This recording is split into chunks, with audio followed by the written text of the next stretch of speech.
Today I'm going to show you a sacrificial pattern which is known as the Greek gift sacrifice. Let me explain it to you. Black is just castle, alright? And in this position, white plays bishop takes h7. The move that starts the Greek gift sacrifice, the sacrifice. King, of course, takes it because otherwise you just have one pawn. And then comes knight g5 check. The most common reply here would be king g8, right? And can you see why we played all this? Queen h5. The threat is queen h7. Is there a satisfactory way to stop it? g6 does not do anything. Queen h7 mate. f6 or f5 does not do anything. Queen h7 is checkmate. So what can black do here? Rook e8.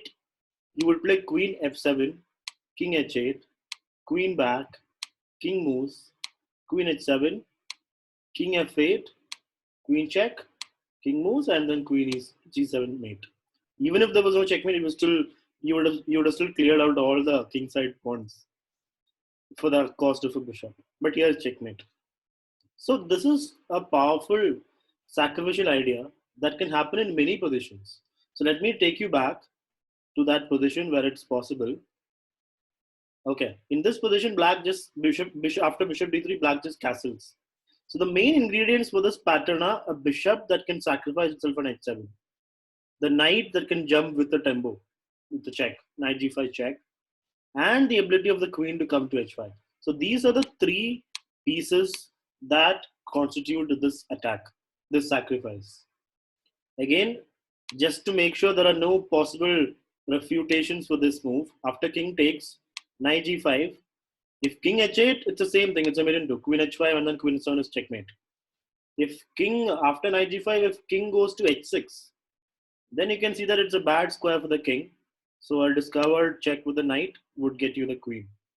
King moves, you take the queen. Of course, rook cannot take because it's a check, right? And if king goes to g6, then you have to calculate a little bit. If you allow the king to escape, like playing queen d3 and all, he will play f5, and it won't be winning for you.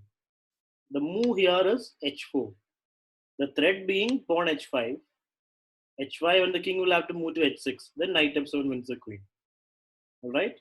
Again, the move is in this position.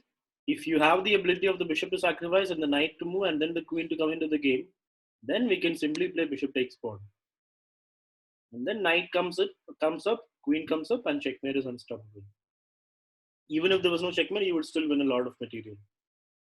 This can happen in many positions, but like any trap, you should not base your game on it. You should play your natural game, and if such a trap arises, the possibility of such a thing happens, then we go for it. So you have to know exactly where you can do it. Just the knight, bishop, and queen are the three pieces that need to come in like this.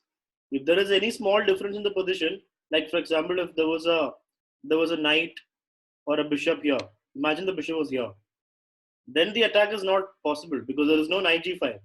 If you play knight g5, bishop will just take it.